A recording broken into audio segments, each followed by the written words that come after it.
Efficiency बढ़े। नहीं तो हमेशा दोनों विभागों के बीच में फाइलों का आदान प्रदान होने से काफ़ी समय लगता था।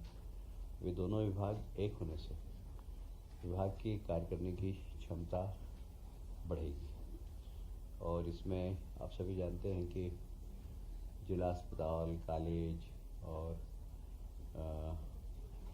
इनके बीच में तालमेल नहीं होता था, पर अब सभी जवाबदारी एक ही प्रमुख सचिव माननीय मंत्री जी के पास रहेगी। दूसरा,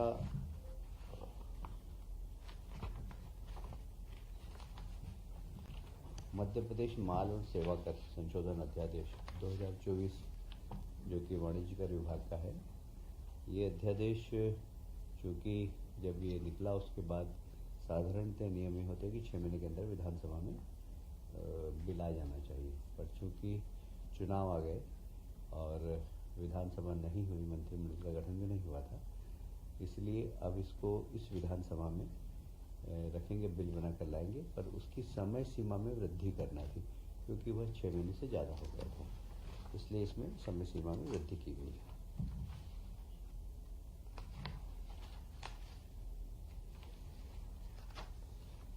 मध्य प्रदेश आयुर्वेदिक विश्वविद्यालय अधिनियम 2011 में के प्रावधानों में थोड़ा संशोधन किया गया है, क्योंकि अभी आयुर्वेद विश्वविद्यालय चिकित्सा में दंत चिकित्सा, नर्सिंग, आयुर्वेद, यूनानी, होम्योपैथी, नेचुरोपैथी आदि के पाठ्यक्रम संचालित करती है, पर इसमें पैरामेडिकल स्टाफ को क्योंकि पहले एक आध कॉलेज हुआ करता था, कॉलेज की संख्या काफ़ी बढ़ गई है, तो इसलिए थोड़ा सा इसके पैरामेडिकल स्टाफ के जो पाठ्यक्रम है उसको ही यूनिवर्सिटी को देने का प्रस्ताव है, और इसलिए इसमें पैरामेडिकल स्टाफ की संख्या भी काफ़ी बड़ी है, क्योंकि अब लोगों का कोविड के बाद से इन सब विधि के अंदर नर्सिंग और पैरामेडिकल दोनों, और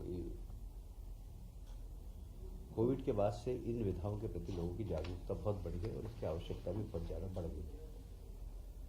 मल्हारगढ़ लिफ्ट इरिगेशन परियोजना में प्रशासकीय स्वीकृति है। यह एक बहुत महती योजना है। इसमें अशोकनगर की तहसील मुंगावली में बेतवा नदी पर प्रस्तावित है। इसमें जेपी बीना पावर द्वारा निर्मित बैराज के जल को लिफ्ट किया जाएगा। इसमें लगभग परियोजना में मुंगावली तहसील के 26 ग्रामों में 7,500 हेक्टेयर में सिंचाई हो सकेगी। ये गुना जिले का बहुत ही अशोकनगर जिले का बहुत महत्वपूर्ण किसानों के लिए योजना है। मैं समझता हूँ इससे किसानों की पर कैपिटा इनकम में काफ़ी वृद्धि होगी। परियोजना की लागत लगभग 87 करोड़ रुपए है। उसी प्रकार तलावड़ बैराज बांध, ये ड्रिंकिंग वाटर के लिए, ये रतलाम जिले माही समूह जल प्रदान योजना है।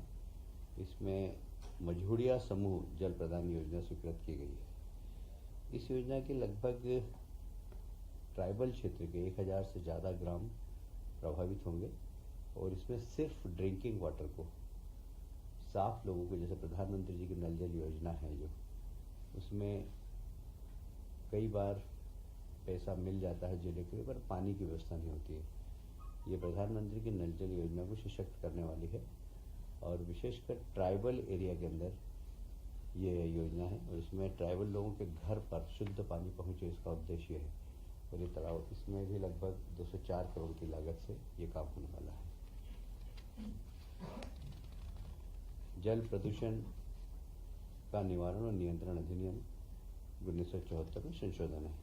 ये भारत सरकार का जल प्रदूषण अधिनियम, इसमें क्या होता है कि छोटी छोटी चीज़ों के लिए सीधा कोर्ट में जाता है। अब इसमें जहाँ भी जो फैक्ट्री है, जो उद्योग हैं, या कोई भी ऐसा व्यक्ति जो जल में प्रदूषण करता है, उसको कोर्ट के अलावा हम अधिकार कोर्ट का अधिकारी को देना चाहते हैं, जिससे वहीं को ही तत्काल निर्णय हो जाए। नहीं तो चलन हो जाता है, कोर्ट में जाता है, फिर चलता रहता है, और उससे काफ़ी परेशानी होती है। ये हम प्रस्ताव बनाकर भारत सरकार को भेजेंगे, भारत सरकार इसमें कानून बनाएगी। एक बहुत महत्वपूर्ण योजना माननीय मुख्यमंत्री डॉक्टर मोहन यादव जी ने शिक्षा की उन्नति के लिए प्रारंभ की है और आज कैबिनेट में उसका निर्णय भी ले लिया गया है। वह है मध्य प्रदेश के सभी जिलों में प्रधानमंत्री कॉलेज ऑफ एक्सीलेंस स्थापित करने के संबंध में। ये हर जिले में एक प्रधानमंत्री जी के जो नई शिक्षा नीति हमारी हुई है अभी, उसके अंतर्गत किसी एक महाविद्यालय में क्या क्या कमियां हैं, उस कमियों को दूर करके जो कॉलेज पहले से ही हैं उन्हें ही स्ट्रेंथनिंग किया जाएगा।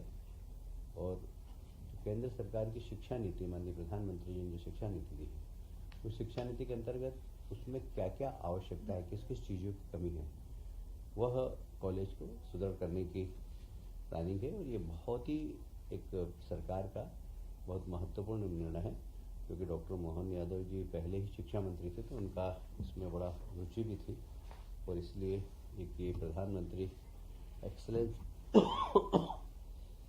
हर जिले में खोला जाएगा। नहीं, हमारे ही फंड से सारा काम होगा, पर गाइडलाइन जो शिक्षा नीति है उसके अनुसार होगा। एक जनजातीय कार्य विभाग द्वारा राज्य शासन से अनुदान पात्र अशासकीय शिक्षक कर्मचारियों को 6वें वेतन का लाभ, ये काफ़ी दिनों से विवाद चल रहा था, कोर्ट में भी गया और माननीय कोर्ट की भी सलाह ये थी कि लोगों को देना चाहिए। तो आज कैबिनेट में हमने निर्णय लिया है कि जनजातीय विभाग के जो राज्य शासन के अनुदान प्राप्त अशासकीय शिक्षक है, 6वें वेतन लाभ दिया जाए। है जी, कितने शिक्षक? ये करीब होंगे, इसमें एग्जैक्ट मुझे ध्यान नहीं है, इसमें ये पता करके बता देंगे आपको। हो गए सभी, हो गए भाई?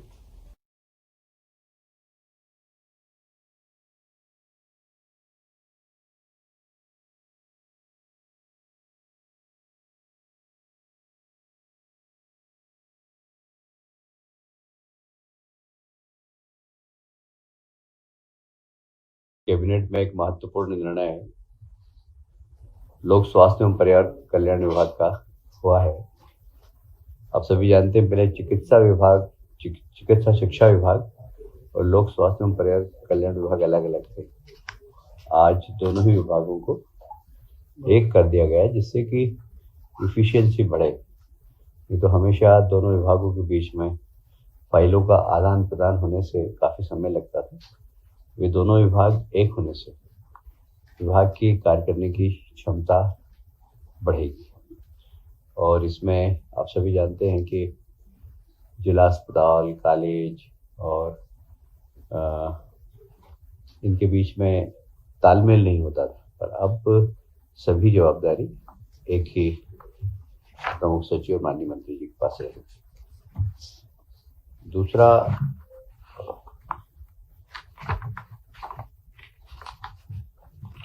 मध्य प्रदेश माल और सेवा कर संशोधन अध्यादेश 2024 जो कि वाणिज्य कर विभाग का है, ये अध्यादेश चूँकि जब ये निकला उसके बाद साधारणतः नियम ये होते हैं कि 6 महीने के अंदर विधानसभा में बिल आ जाना चाहिए, पर चूँकि चुनाव आ गए और विधानसभा नहीं हुई, मंत्रिमंडल का गठन भी नहीं हुआ था, इसलिए अब इसको इस विधानसभा में रखेंगे, बिल बनाकर लाएंगे, पर उसकी समय सीमा में वृद्धि करना थी, क्योंकि वह 6 महीने से ज़्यादा हो गया था, इसलिए इसमें समय सीमा में वृद्धि की गई।